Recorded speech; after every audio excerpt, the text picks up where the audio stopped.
जिल्ह्यामध्ये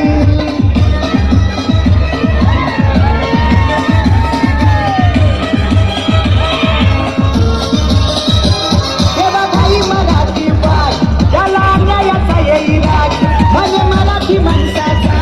स्वाभिमानाने नेहमी वाग होई वैराची भागभाग अशी असू द्या तुझ्यात राग होई वैराची भागभाग अशी असू द्या तुझ्यात राग मराठी माणसात राहा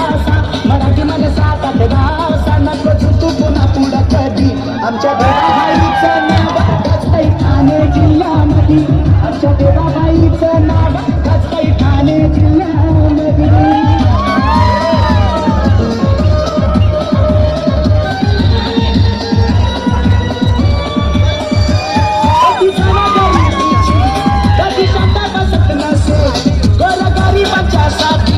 नित्य कार्यरत असे होता एक